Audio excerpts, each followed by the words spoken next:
So hello everyone, कैसे हैं आप सब। आई होप आप सब अच्छे होंगे। मैं हूं स्वाति सेजवानी, स्वागत करती हूं आपका उदित फार्मेसी के यूट्यूब चैनल पे। चल रही है हम लोगों की टॉप 20 क्वेश्चंस की सीरीज, जिसका पार्ट 2 आज हम डिस्कस करने वाले हैं।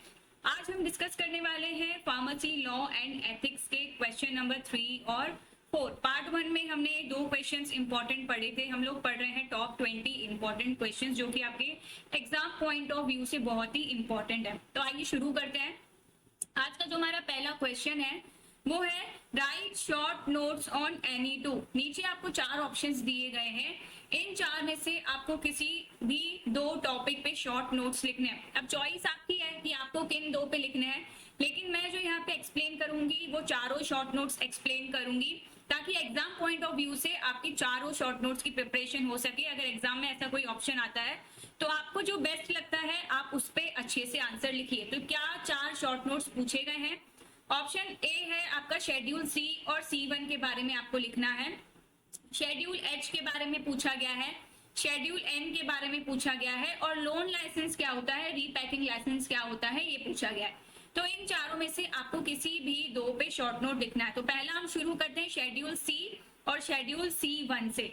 शेड्यूल C और शेड्यूल C1 क्या होता है? तो सबसे पहले जब भी आप आंसर शुरू करें तो आपको हेडिंग लिखनी होती है कि आप किस चीज का आंसर लिख रहे हैं। तो हम यहाँ पे शेड्यूल C और C1 एक्सप्लेन कर रहे हैं, तो हमने हेडिंग डाल दी study of schedule C and C1। Schedule C and C1 categorize specific drugs and biological products that require stringent regulation due to their nature and usage। Schedule C और C1 में वो कैटेगरी वाली specific drugs आती हैं, या फिर mainly हम कहें बायोलॉजिकल प्रोडक्ट्स आते हैं, जिनका बहुत ही स्ट्रिक्ट रूल्स एंड रेगुलेशंस होते हैं। ठीक है, क्यों? क्योंकि जो नेचर रहता है शेड्यूल C और C1 की ड्रग्स का, जो यूज रहता है शेड्यूल C और C1 का, बहुत ही स्ट्रिक्ट यूज रहता है। इसीलिए शेड्यूल C और C1 में जो स्पेसिफिक ड्रग्स रखी जाती हैं या जो बायोलॉजिकल प्रोडक्ट्स रखे जाते हैं, उनका नेचर और यूसेज बहुत अलग होता है। इसलिए इसको अलग से कैटेगराइज किया गया है as compare to other drugs. Schedule C में मेनली आते हैं आपके बायोलॉजिकल प्रोडक्ट्स और कुछ special products. Schedule C encompasses biological and special products. Schedule C में मेनली आपके बायोलॉजिकल प्रोडक्ट्स आते हैं, स्पेशल प्रोडक्ट्स आते हैं।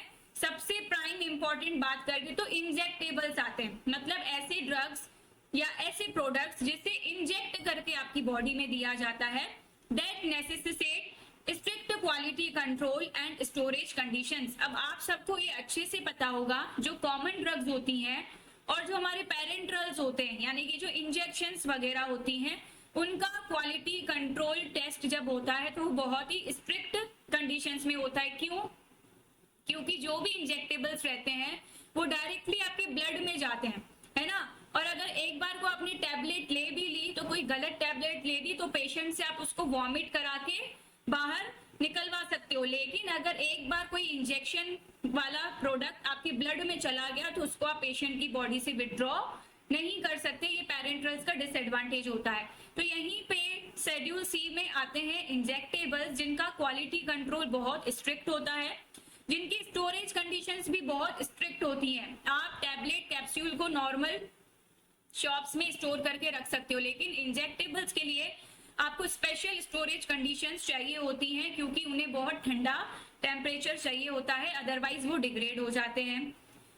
कौन कौन सी चीजें आती हैं शेड्यूल C में? तो कुछ हम नोटेबल एग्जांपल्स देख लेते हैं, यानी कि कुछ इंपॉर्टेंट एग्जांपल्स देख लेते हैं। तो सबसे पहला शेड्यूल C में आता है आपका सीरा। सीरा मतलब जो भी सीरम्स आते हैं ना, थेराप्यूटिक सीरम्स, जो कि इम्यूनिटी बढ़ाने के लिए यूज होते हैं या इम्यूनिटी को सप्रेस करने के लिए यूज होते हैं, वो आते हैं आपके शेड्यूल C में। दूसरी आती है आपकी वैक्सीन्स। वैक्सीन्स को प्रिपेयर किया जाता है ताकि आपकी जो भी बीमारी है उसके अगेंस्ट आपको इम्यूनिटी प्रोवाइड की जाए, आपकी बॉडी उस डिसीजेस से लड़ पाए। तो जो वैक्सीन्स होते हैं वो भी शेड्यूल C में आते हैं। नेक्स्ट आते हैं आपके टॉक्सिन्स और एंटी टॉक्सिन्स, ऐसे सब्सटेंस जो कि इम्यूनिटी को बढ़ाते हैं, या फिर अगर हमारी बॉडी में कोई टॉक्सिन रिलेटेड कंडीशन है उसको ट्रीट करने के लिए यूज होते हैं। तो ऐसे टॉक्सिन्स और एंटी टॉक्सिन्स भी आते हैं आपके शेड्यूल सी में। फोर्थ यहाँ पे एग्जांपल दिया गया है इंसुलिन का। आप सब जानते हैं इंसुलिन एक क्या है, हार्मोन है।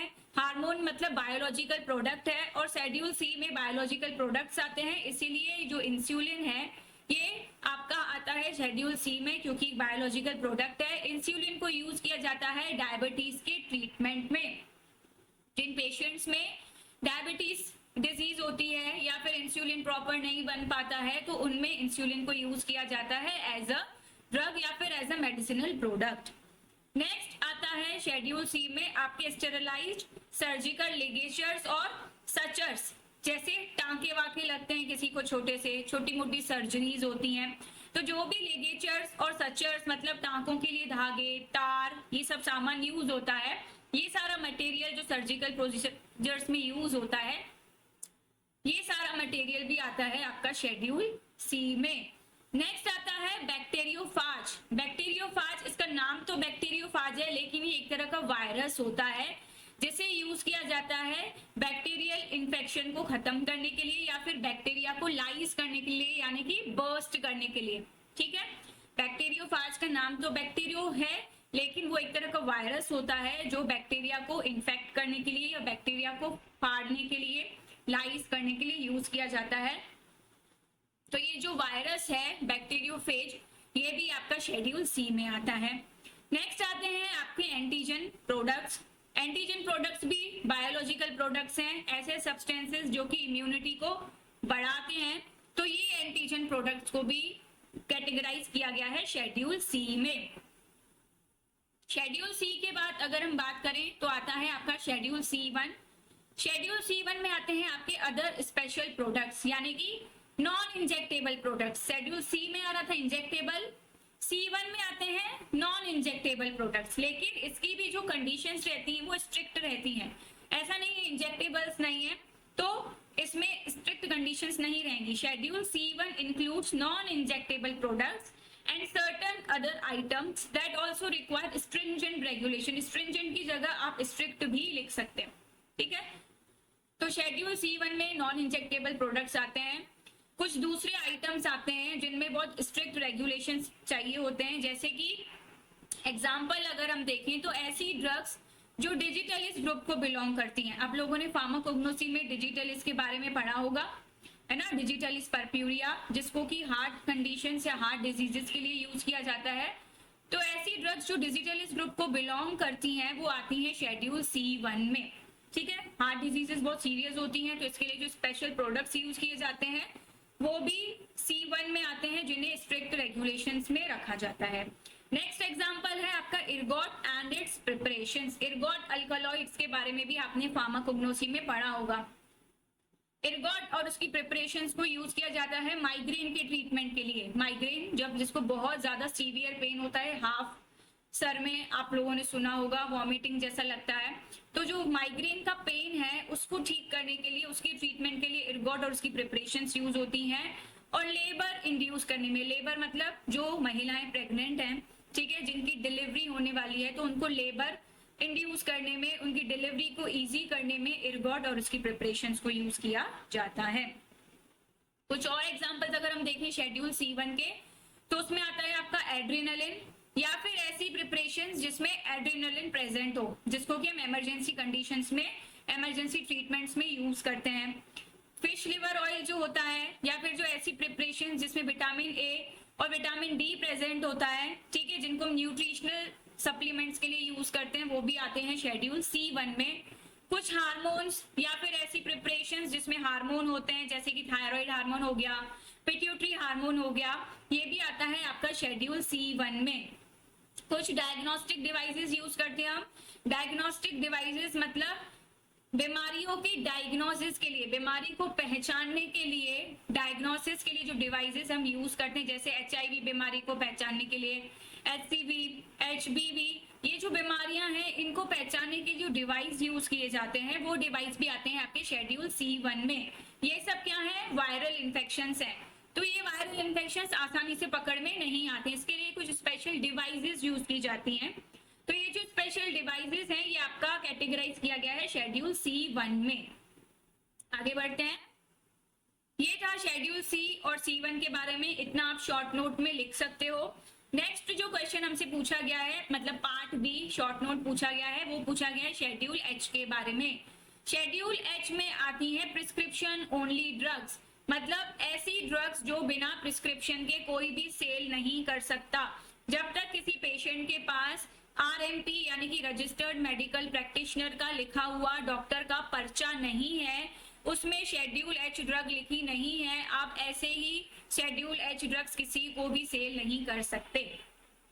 Schedule H encompasses drugs that can only be sold by retailer with a prescription from a registered medical practitioner। Schedule H में वो ड्रग्स आती हैं जिनको कोई भी रिटेलर तभी सेल कर सकता है जब उसके पास प्रिस्क्रिप्शन हो, एक रजिस्टर्ड मेडिकल प्रैक्टिशनर का लिखा हुआ। These medications are not to be sold over the counter। ये मेडिसिन जो हैं OTC मेडिसिन में बिल्कुल नहीं आती हैं, जिन्हें ओवर द काउंटर मेडिसिन कहा जाता है। ओवर द काउंटर मेडिसिन मतलब जो बिना पर्चे के, बिना प्रिस्क्रिप्शन के मिल जाती है, जैसे बुखार की गोली हो गई, सर्दी की गोली हो गई, जुकाम की गोली हो गई, नहीं। तो शेड्यूल एच ड्रग्स जो होती हैं ऐसी मेडिकेशंस होती हैं जिसको OTC आप सेल नहीं कर सकते। क्यों? क्योंकि बहुत ज्यादा मिसयूज हो सकता है उन ड्रग्स का, बहुत ज्यादा साइड इफेक्ट्स आ सकता है उन ड्रग्स का, जिससे बहुत ज्यादा पीपल अब्यूज हो सकते हैं। तो शेड्यूल एच में ऐसी ड्रग्स को रखा गया है जिसको आप सिर्फ और सिर्फ प्रिस्क्रिप्शन हो किसी पेशेंट के पास तो ही सेल कर सकते हो। शेड्यूल एच पे जो लेबल्स लगे रहते हैं वो भी स्पेशल लेबलिंग रिक्वायरमेंट्स रहती हैं, जैसे कि शेड्यूल एच के लेबल पे सिंबल RX लिखना बहुत जरूरी होता है। एक वार्निंग लिखी होती है जिसमें लिखा होता है शेड्यूल एच ड्रग, ऐसा बोल्ड लेटर्स में लिखा रहता है, और नीचे वार्निंग लिखी रहती है to be sold by retailer on the prescription of a registered medical practitioner. जो भी शेड्यूल एच ड्रग आपको दिखेगी, मेडिसिन आपको दिखेगी, उस पे साफ साफ वार्निंग लिखी रहती है कि रिटेलर को वो ड्रग तभी सेल करनी है जब किसी पेशेंट के पास प्रिस्क्रिप्शन हो, ठीक है, किसी रजिस्टर्ड मेडिकल प्रैक्टिशनर का, अदरवाइज आपको ये ड्रग सेल नहीं करनी है, साफ साफ ये वार्निंग लिखी रहती है। तो क्या क्या एग्जांपल्स हैं शेड्यूल एच ड्रग्स के? शेड्यूल एच में आती है आपकी एंटीबायोटिक्स, कुछ पेन किलर्स, कुछ हार्मोनल प्रिपरेशंस। ये जो ड्रग्स हैं इनको नियंत्रित इसलिए करके रखा है ताकि पेशेंट अपने आप से इसको ना ले सके। अगर पेशेंट अपने आप से इनको लेने लगेंगे बिना मेडिकल गाइडेंस के तो इसके बहुत ज्यादा side effects, harmful effect patients को देखने पड़ सकते हैं। इसीलिए बिना प्रिस्क्रिप्शन के इन ड्रग्स को सेल नहीं किया जाता।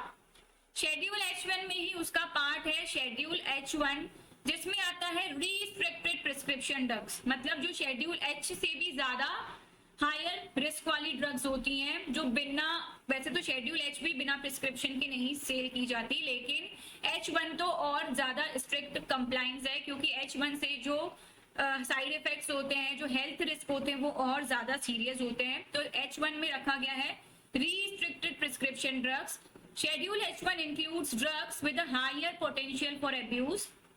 शेड्यूल H1 में वो ड्रग्स आती हैं जिनमें बहुत ज्यादा रिस्क रहता है कि पेशेंट को हानि पहुंच सकती है, सीरियस हेल्थ रिस्क हो सकते हैं अगर किसी पेशेंट ने उसको बहुत ज्यादा मिसयूज किया तो। The regulations for these drugs are more strict as compare to schedule H।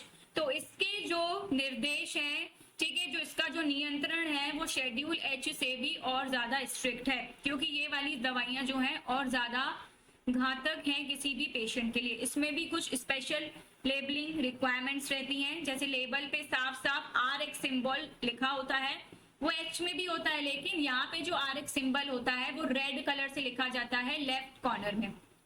Suppose ये किसी मेडिसिन का लेबल है, ठीक है, तो लेफ्ट कॉर्नर में रेड अक्षर से RX का सिंबल लिखा जाएगा।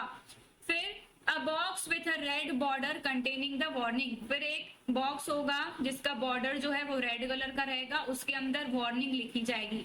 क्या वार्निंग लिखी जाएगी? It is dangerous to take this preparation except in accordance with the medical advice. जब तक आपको कोई मेडिकल एडवाइस नहीं देता आप ये प्रिपरेशन लेंगे तो ये आपके लिए डेंजरस हो सकता है, घातक हो सकता है। पहली वार्निंग ये लिखी रहती है।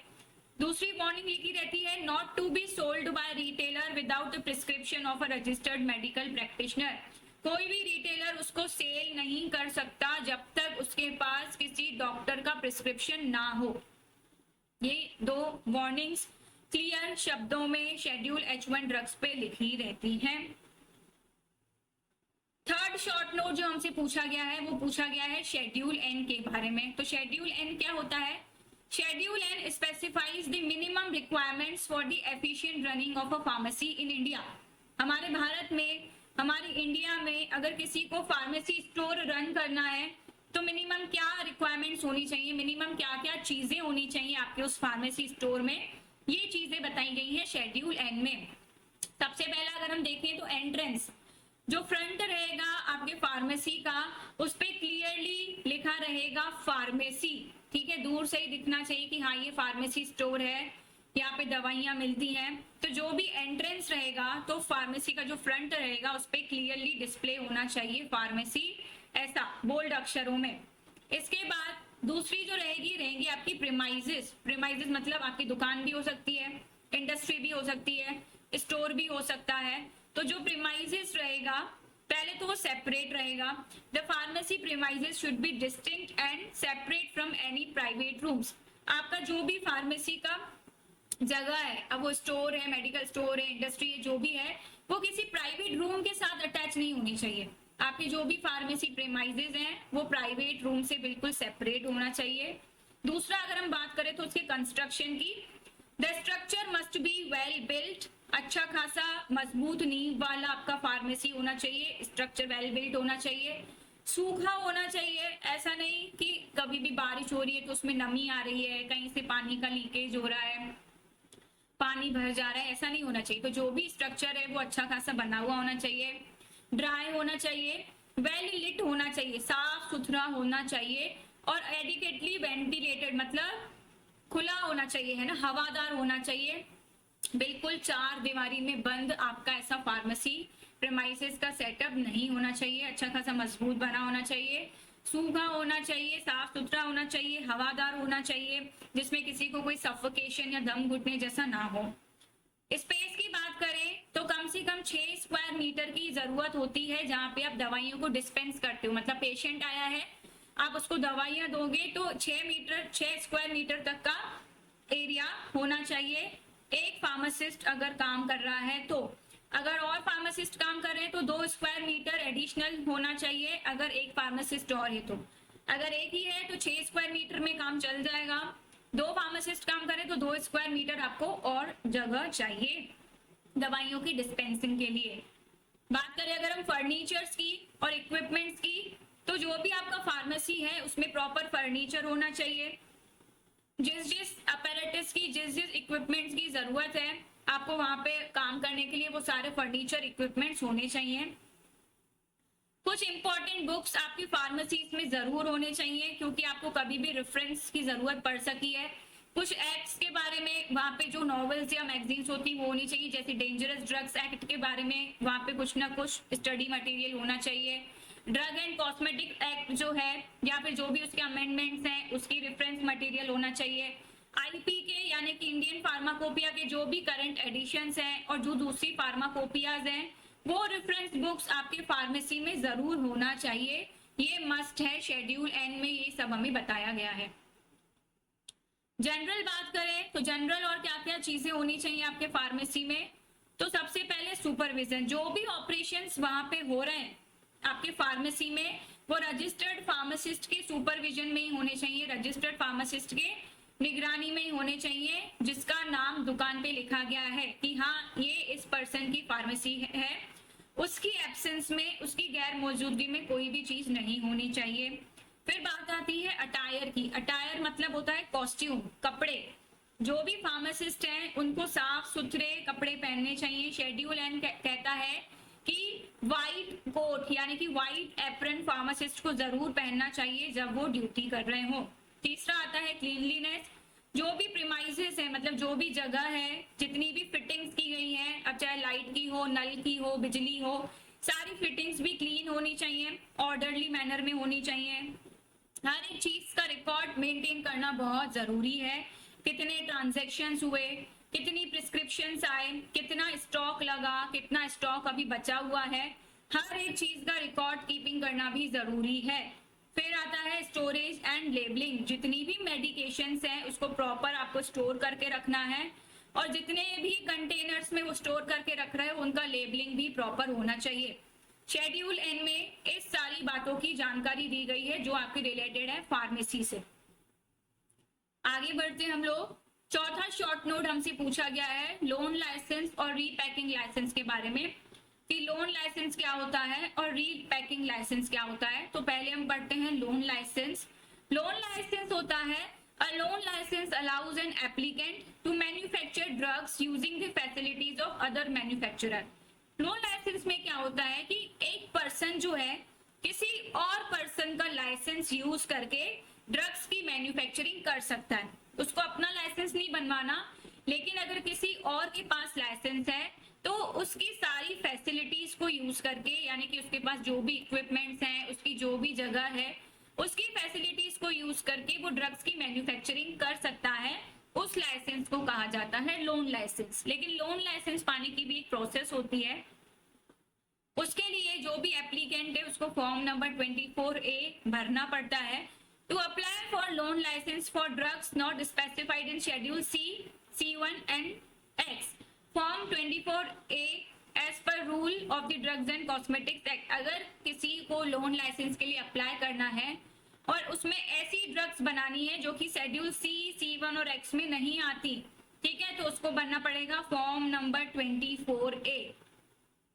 नेक्स्ट आता है अगर किसी को शेड्यूल सी और C1 वाली ड्रग्स बनानी है तो ऐसे पर्सन जिनको शेड्यूल सी और C1 वाली ड्रग्स बनानी है उनको भरना पड़ेगा फॉर्म नंबर 27A। फॉर्म भर के उनको जमा करना पड़ेगा। जब उनको अप्रूवल मिल जाएगा तब वो यूज कर सकते हैं, किसी और की फैसिलिटीज और ड्रग्स का मैन्युफैक्चरिंग कर सकते हैं।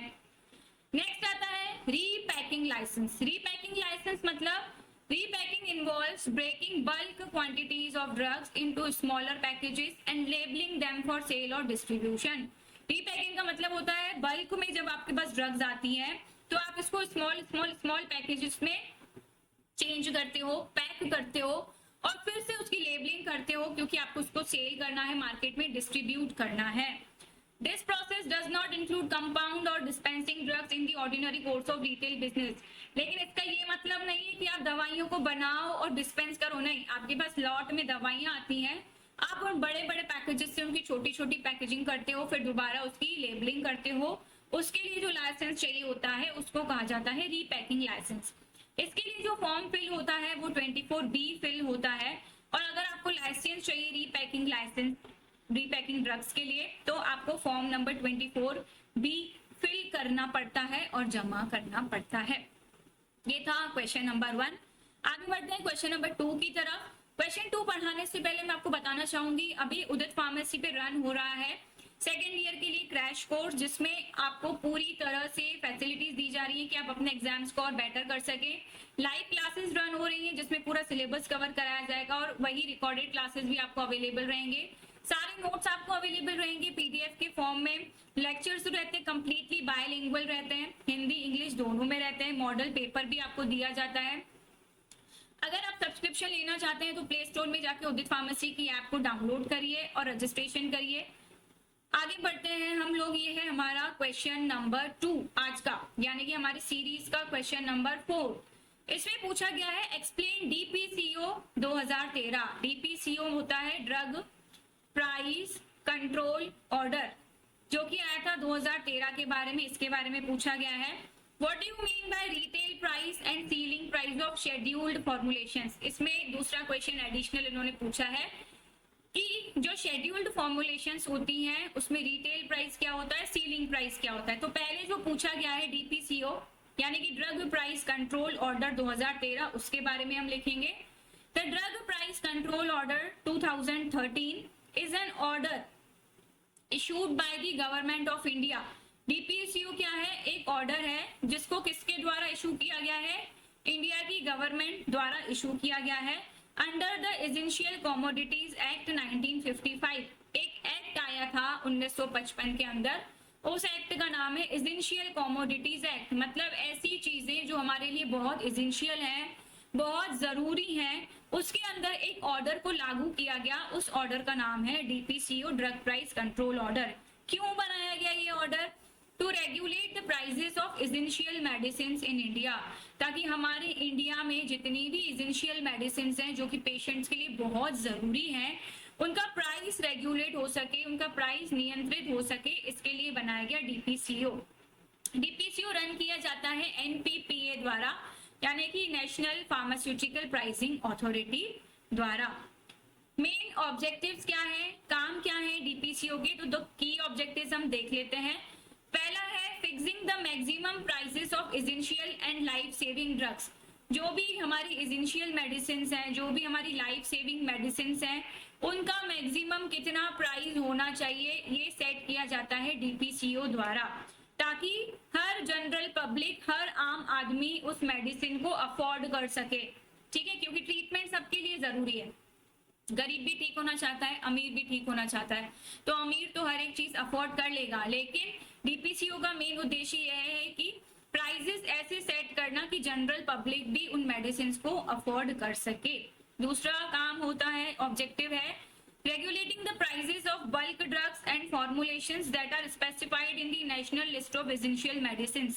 ऐसी मेडिसिन जो कि किसमें आती है, national list of essential medicine में आती हैं, उन सारी बल्क ड्रग्स और उन सारी फॉर्मुलेशंस की प्राइस को नियंत्रित रखना। ऐसा नहीं एक बार अगर प्राइस डिसाइड हो गया तो उतना प्राइस ही चलेगा, उसके बाद कंपनी अपना मन मर्जी करे, नहीं, उन प्राइसेस को नियंत्रित कैसे रखना है, ये काम भी डीपीसीओ का ही है।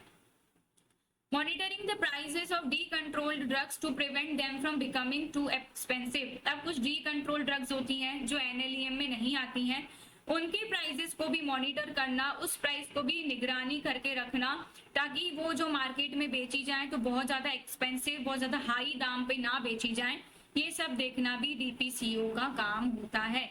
मेनली डीपीसीओ को बनाया ही इसलिए गया है कि ड्रग्स का जो प्राइसेस हैं वो रेगुलेट रहें, नियंत्रित रहें, हर एक कंपनी जो है मनमानी तरीके से प्राइसेस ना ले। इसी क्वेश्चन में नेक्स्ट पूछा गया था आपका रिटेल प्राइस क्या होता है और सीलिंग प्राइस क्या होता है शेड्यूल फॉर्मुलेशंस का। तो पहले मैं आपको सीलिंग प्राइस बताती हूँ। सीलिंग प्राइस होता है, मतलब शॉर्ट में इसको लिखा जाता है सीपी, वो मैक्सिमम प्राइस जिसमें कोई भी शेड्यूल फॉर्मुलेशन को बेचा जा सकता है उसे कहा जाता है सीलिंग प्राइस। ठीक है, वो ज्यादा से ज्यादा अमाउंट जिसमें किसी मेडिसिन को सेल कर सकते हैं उसे कहा जाता है सीलिंग प्राइस। अब ये सीलिंग प्राइस किसके द्वारा निर्धारित किया जाता है? ये निर्धारित किया जाता है नेशनल फार्मास्यूटिकल प्राइसिंग अथॉरिटी द्वारा, एनपीपीए द्वारा। ठीक है, किस किस मेडिसिन पे ये लागू होता है सीलिंग प्राइस? ये हर ब्रांड पे लागू होता है। जितनी भी शेड्यूल फॉर्मुलेशंस हैं उसके जितने भी ब्रांड्स हैं, हर एक ब्रांड पे सीलिंग प्राइस लागू होता है जो निर्धारित किया जाता है एनपीपीए द्वारा।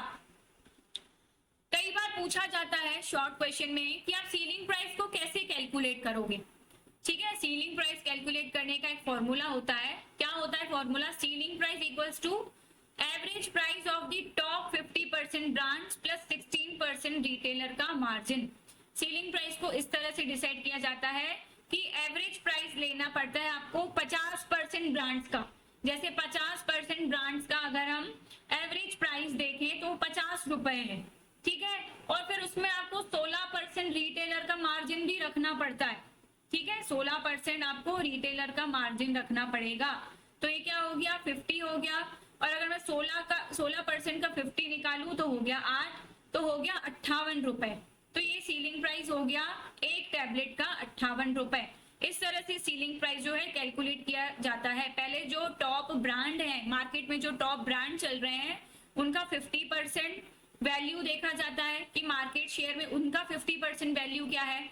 उसके बाद उस 50% जो भी आपका प्राइस है उसका 16% रिटेलर का मार्जिन कैलकुलेट करना पड़ता है। यही मैंने आपको यहाँ पे एग्जांपल में दिखाया है। अगर एवरेज प्राइस जो है टॉप 50 ब्रांड्स का वो 50 रुपए में एक टैबलेट सेल कर रहे हैं, जितने भी ब्रांड्स हैं वो 50 रुपए में अगर एक टैबलेट सेल कर रहे हैं तो आपको 16% ऐड करना है 50 रुपए का। तो जब आप निकालोगे तो आपका निकलेगा 58 रुपए। तो 58 रुपए की से ज्यादा कोई भी मैन्युफैक्चरर उस ड्रग को सेल नहीं कर सकता। 58 से कम में आप करो, लेकिन 58 रुपए से ज्यादा आप सेल नहीं कर सकते। इस तरह से सेलिंग प्राइस जो है वो कैलकुलेट किया जाता है। नेक्स्ट हमसे पूछा गया है रिटेल प्राइस।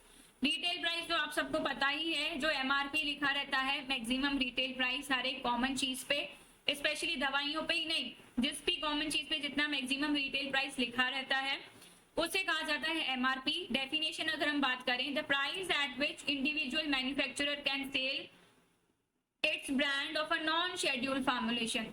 वो प्राइस जिसपे जो इंडिविजुअल है अपने ब्रांड को सेल कर सकता है उसे कहा जाता है रिटेल प्राइस। रिटेल प्राइस जो है मैन्युफैक्चरर द्वारा खुद सेट किया जाता है, मतलब जो कंपनी के लोग होते हैं जो दवाई को मैन्युफैक्चर कर रहे हैं वो खुद सेट करते हैं, लेकिन खुद सेट करने के बाद उनको एनपीपीए से अप्रूवल लेना जरूरी है।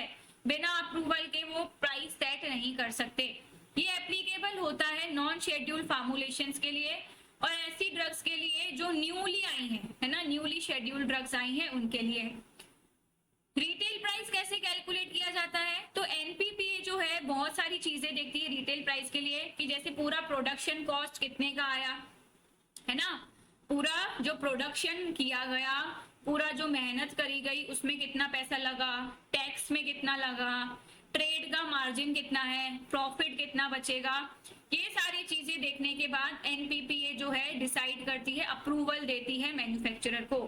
एक बार एनपीपीए ने अप्रूव कर दिया, जैसे रिटेलर ने कहा कि मेरे को 58 रुपए की टैबलेट भेजनी है और एनपीपीए ने उसको अप्रूव कर दिया, लेकिन फिर रिटेलर को लगता है नहीं मैंने तो 58 सस्ता बोल दिया, मुझे इसको बढ़ाना है, तो मैन्युफैक्चरर 10% रेट बढ़ा सकता है एक साल में, लेकिन एक साल में 10% से ज्यादा मैन्युफैक्चरर रेट नहीं बढ़ा सकता। तो इस तरह से रिटेल प्राइस को कैलकुलेट किया जाता है। आज के लिए इतना ही, मिलते हैं अब हम लोग नेक्स्ट क्लास में। जिन भी स्टूडेंट्स ने मेरा यूट्यूब चैनल सब्सक्राइब नहीं किया है सब्सक्राइब जरूर कीजिएगा, उसका नाम है फार्मेसी विद स्वाति। इंस्टा पे भी मुझे जरूर फॉलो कीजिएगा फार्मेसी विद स्वाति नाम से। क्लास कैसे लगी आप सबको कमेंट बॉक्स में जरूर बताइएगा और नेक्स्ट पार्ट में अब हम लोग मिलते हैं नेक्स्ट इंपॉर्टेंट क्वेश्चंस के साथ। Thank you so much.